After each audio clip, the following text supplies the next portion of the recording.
August 4, 1987. Harlem Hospital, New York City. A 19-day-old baby girl vanishes from her crib. No security cameras. No alarms. No trace. Her parents, Joy and Carl, searched day and night. But their child is gone. The baby grows up under a new name, in a new city, raised by the very woman who stole her. For 23 years, she lived a lie. No birth certificate. No baby photos. No answers. Until one night, she Googles herself. What she finds will break your heart. This is not a movie. This is a true story. Subscribe now to @Unbelievable True Story and watch to the end, because the truth she uncovered will haunt you. August 4, 1987, Harlem Hospital, New York City. It was a hot, sticky night in New York.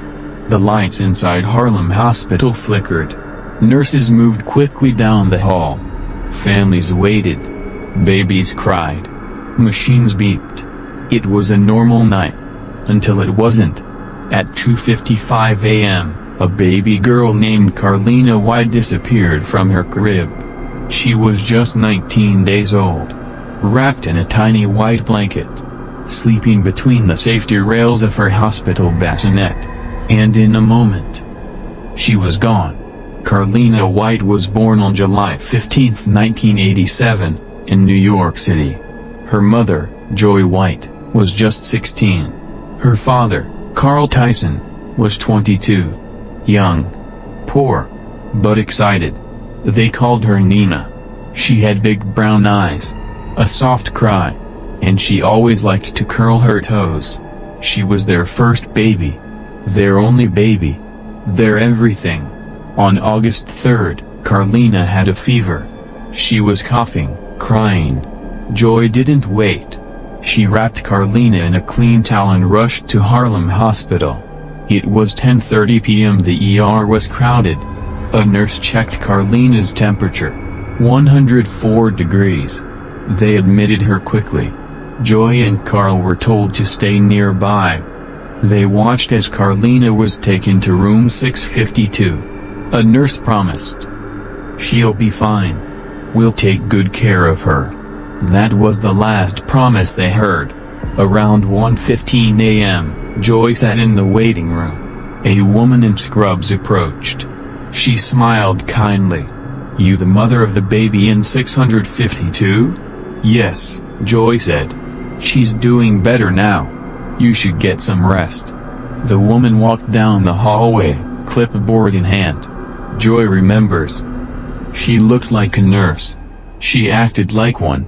I had no reason to doubt her. But that woman was not a nurse. Security footage was grainy in 1987. There were no wristband trackers. No locked maternity wards. No fingerprinting. Just names on paper. And trust. At 2:55 a.m., staff noticed something strange. Carlina's crib was empty. The baby. The blanket. Gone. No alarms. No witnesses. Joy screamed when they told her. "Someone took my baby." "What do you mean she's gone?" She collapsed onto the floor. Carl tried to kick down the nurse's station door. But no one had answers.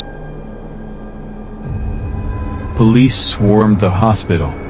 FBI agents arrived before sunrise. The city's biggest newspapers were alerted.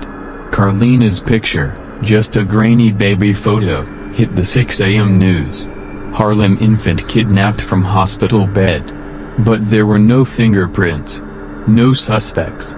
No signs of a break-in. And the hospital had no surveillance in the hallway. Nothing. Just one strange detail. A nurse reported seeing a woman, medium height, dark skin, curly hair. She wasn't wearing a badge. No one remembered her name. She had asked a few casual questions about the babies. Then disappeared. Police believed she posed as a nurse to steal a child. But why? And who? The community was furious. Joy White appeared on the local news the next day. Her face was swollen with tears. She held Carlina's baby blanket in her hands. "Please bring my baby back. She's just a baby. Please." People marched outside Harlem Hospital.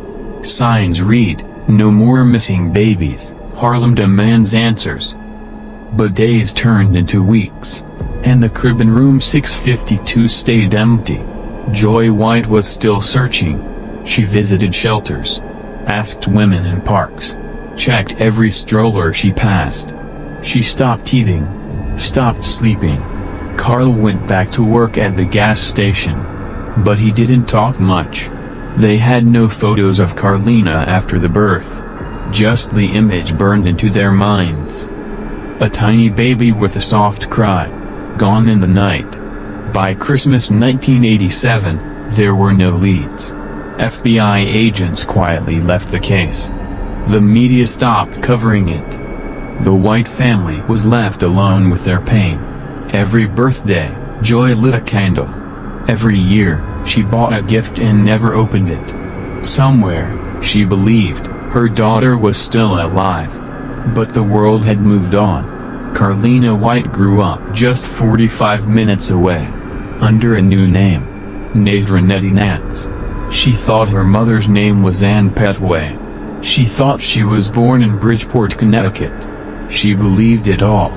Until one day, she didn't. This is a real story. Every fact you hear is public. You can check it yourself.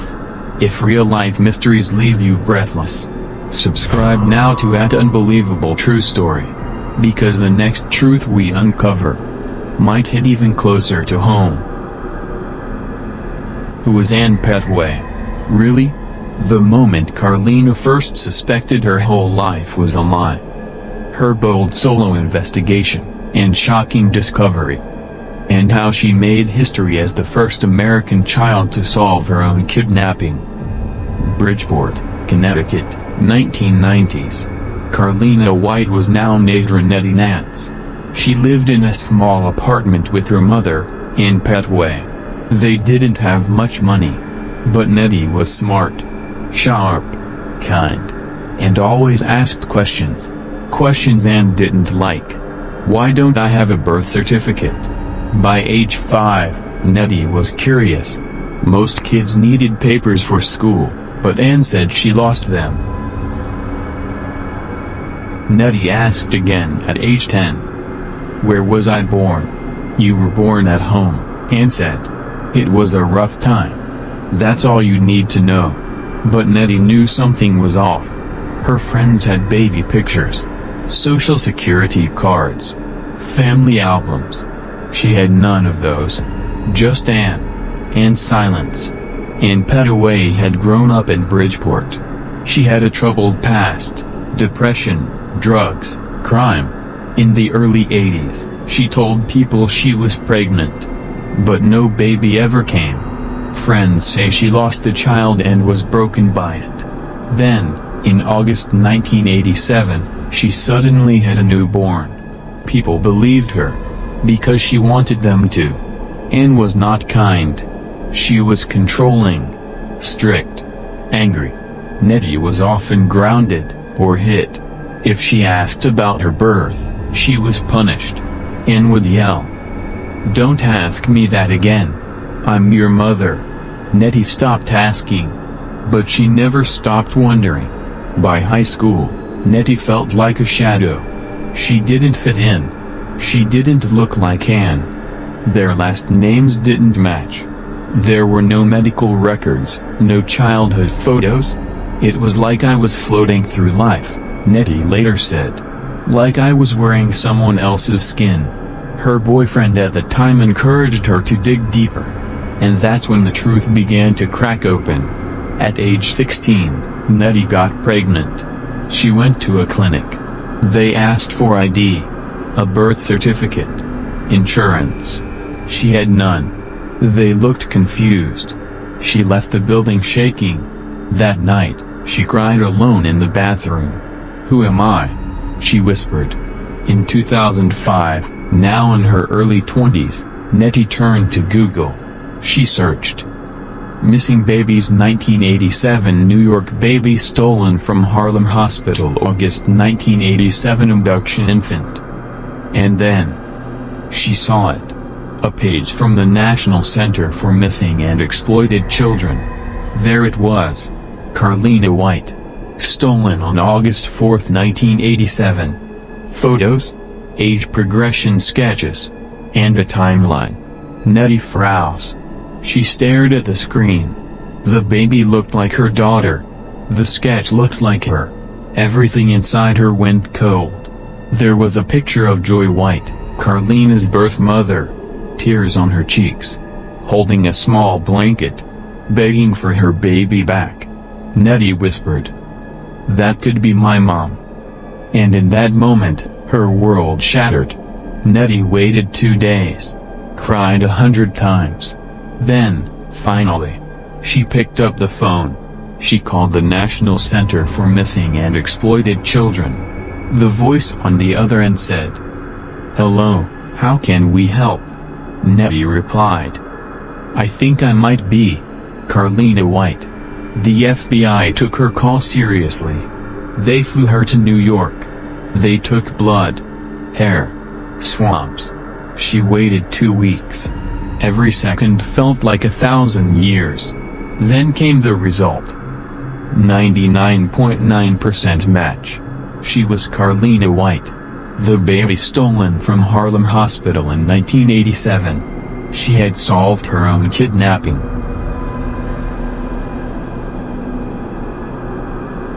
Joy White screamed when she heard the news. Carl Tyson dropped the phone and collapsed in the hallway. After 23 years, their baby girl was coming home. The reunion was quiet, emotional, full of tears. Joy couldn't stop touching Carlina's face. Carlina hugged her real father for the first time. But behind the joy was pain. Carlina had questions. Joy had sorrow. The bond wasn't instant. Too many years had passed. Too many lies had lived in between. Carlina later said, "I was happy. But I also felt robbed. My real life. It was stolen before I had a chance to live it." Ann Petaway was arrested in 2011. She turned herself in after pressure from the FBI. She was charged with kidnapping under federal law.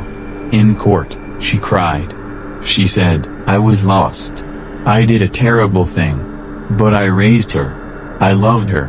But the judge didn't flinch. "You robbed a family of their child. You lived a lie. You don't get points for parenting under false pretenses." Ann was sentenced to 12 years in prison. Carlina didn't attend the hearing. She stayed home, holding her daughter. She wanted the cycle to end.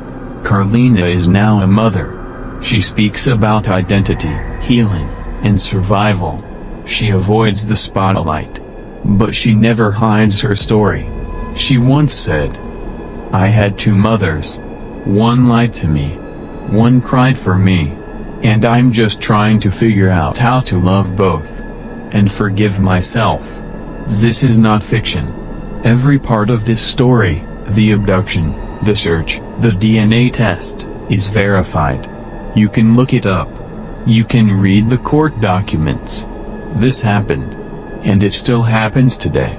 What Harlem Hospital never admitted: why baby abductions are often unsolved. Other chilling cases like Carlina's. And how identity, trauma, and survival intertwine. Harlem Hospital. Carlina White, now 24, stood outside Harlem Hospital for the first time. She stared at the building where her life began. And vanished. Inside those walls, she was born. And 19 days later, stolen. There were no plaques. No security. No one there remembered her name. Just whispers in the hallway. That's the girl who was taken. But the bigger question was never answered. How did it happen? In 1987, Harlem Hospital had no electronic security system. No ID wristbands. No sign-in sheet for maternity visitors. And the nurses changed shifts often. One nurse said. "We didn't even question who came in and out. You saw scrubs, you assumed it was staff." And Petaway walked in dressed as a nurse. No ID. No permission. Just confidence. She cradled Carlina, smiled, and walked out the front door. No one stopped her. A year after the abduction, a private report was created. It reviewed Harlem Hospital's handling of the case. It listed security failures, staff confusion, and missing paperwork. But it was never released to the public. Sources say it was buried quietly. The hospital never apologized to Joy White or Carl Tyson. To this day, no one was fired. No charges were filed against the hospital.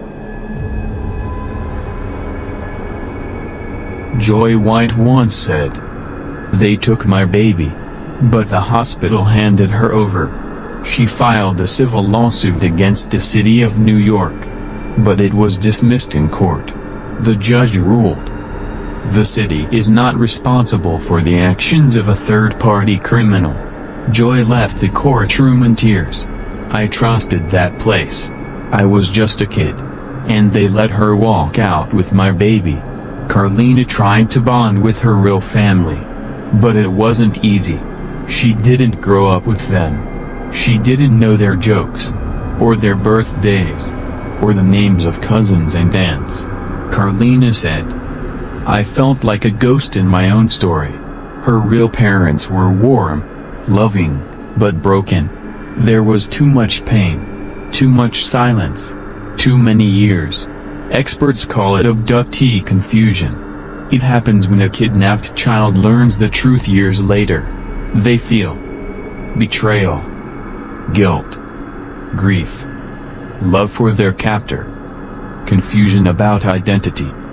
Carlina's therapist once said, "She was raised by a woman who lied, but also hugged her when she cried."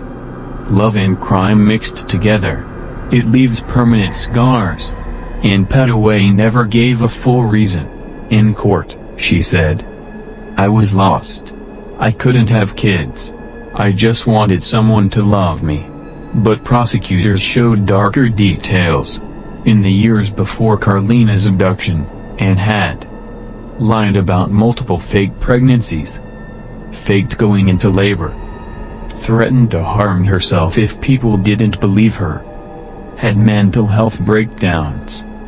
One former friend said, "She was obsessed with having a baby. I didn't think she'd steal one. But she did." Carlina was never locked in a basement. She wasn't beaten daily. She went to school, had friends. But it was all under a stolen name. No baby pictures. No first birthday. No truth. It was a quiet lie, the kind that hides in a smile. The media covered the reunion, but public reaction was divided. Some people said, "Anne raised her. She deserves mercy." Others said, "She's a kidnapper. Lock her up forever." And in the middle stood Carlina, a daughter of two worlds, and a victim of both. In 2012, Anne Petaway was sentenced to 12 years in federal prison. She begged the judge for forgiveness. Carlina did not attend, but she issued a written statement. "You raised me. But you also stole me. You lied every day. And you made me live a lie too." The courtroom fell silent. This story is not fiction. Every word is real. Carlina White was taken from Harlem Hospital in 1987. She grew up under a false name, and solved her own kidnapping with no help from police. You can read the reports. You can check the files. Every twist, every scar, is true. What happened when Carlina faced the woman who raised her in jail? Other shocking baby abduction cases you've never heard of. Why hospitals still lose infants today.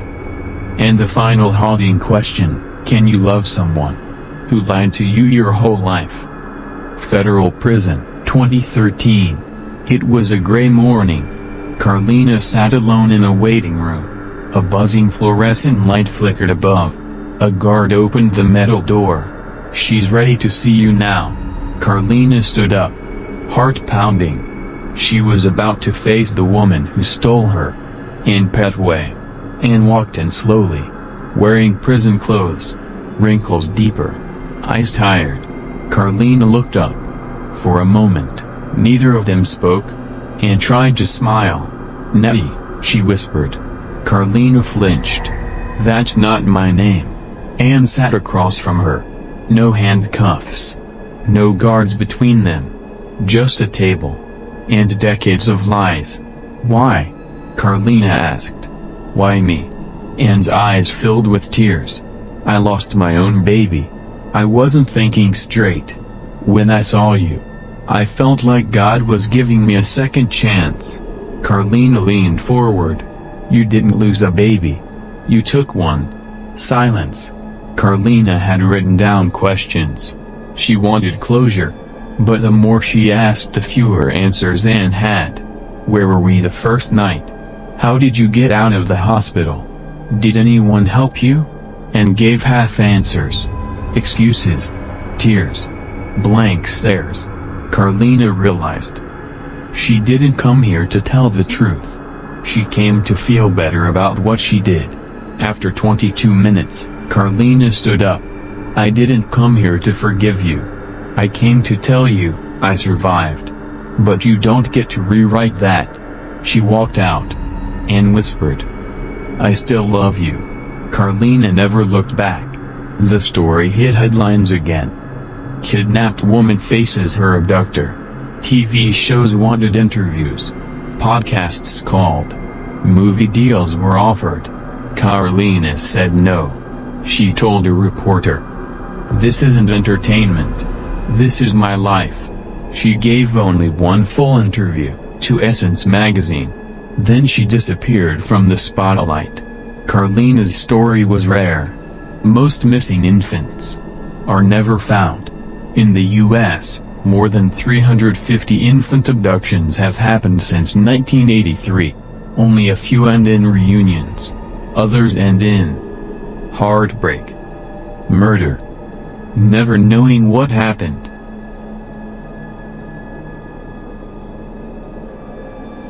One. Kamia Mobley, Florida, 1998. Stolen from a hospital room hours after birth. Raised by her kidnapper. Found at 18. And chose to keep a relationship with her abductor. 2. Zephany Nurse, South Africa, 1997. Taken from her mother's hospital bedside. Years later, her real sister unknowingly became her classmate. A DNA test revealed the truth. 3. Paul Joseph Franchak, Chicago, 1964. Stolen by a woman dressed as a nurse. Raised under a new name. Decades later, DNA proved he wasn't even the Franczak's biological son. He was an abandoned child switched in the system. Can this still happen? Yes. Today, hospitals have wristbands, electronic tags, and cameras. But mistakes happen. And not all hospitals follow strict security. In 2021, a baby was nearly taken from a maternity ward in Texas, stopped only because the tag triggered an alarm. Experts say all it takes is one distracted moment, a fake badge, a smile, and a child is gone. Carlina's story is about more than crime. It's about identity, truth, trauma, love, and survival. I lived a lie. But I didn't die in it. They say truth sets you free. But first, it wrecks you. Sometimes, your real name doesn't feel real. Because it's attached to pain. Today, Carlina is a private person. She works. She raises her daughter. She reads. She avoids attention. But she lives every day knowing she uncovered the truth by herself. No detective. No bounty hunter. No miracle. Just a woman who wouldn't stop asking, "Who am I?" The last known update on Carlina White's life. What happened to Ann Petaway in prison? Whether forgiveness ever came? And one final haunting question: what if your whole life was a stolen story? A small apartment, Georgia, 2023. The lights are dim. A woman sits at her desk. Her daughter sleeps in the next room. The woman writes in a journal, a habit she's kept for years. That woman is Carlina White. Carlina doesn't do interviews anymore. She's turned down book deals, refused to sign movie contracts. She wants peace. The world saw my pain. I don't want to live in it forever. She works part-time. She raises her daughter. She volunteers with missing persons groups. She's building a new identity, this time, one she chose. Carlina's daughter is now 13. She knows everything. They talk openly. Carlina told her, "You were born into truth. I wasn't. But I made sure you would be." She shows her baby pictures, hospital records, little things, things Carlina never had. Ann Petaway remains in federal prison. Her release date is set for 2024. She will be 61. Carlina has said she has no plans to see her again. "I forgave her. But that doesn't mean I want her in my life." Ann has made no public statements. She lives quietly behind bars. A kidnapper. A mother figure. A woman lost in her own delusions. In her final known public letter, Carlina wrote, "To anyone who's been lied to, your truth is still out there. You have the right to find it. You have the right to grieve what was stolen. And when you do, you'll learn that healing doesn't erase pain. It lets you live beside it. And breathe again." Why wasn't Harlem Hospital ever punished? Why didn't anyone stop Ann? How could a whole system allow a baby to vanish, and not be found for 23 years?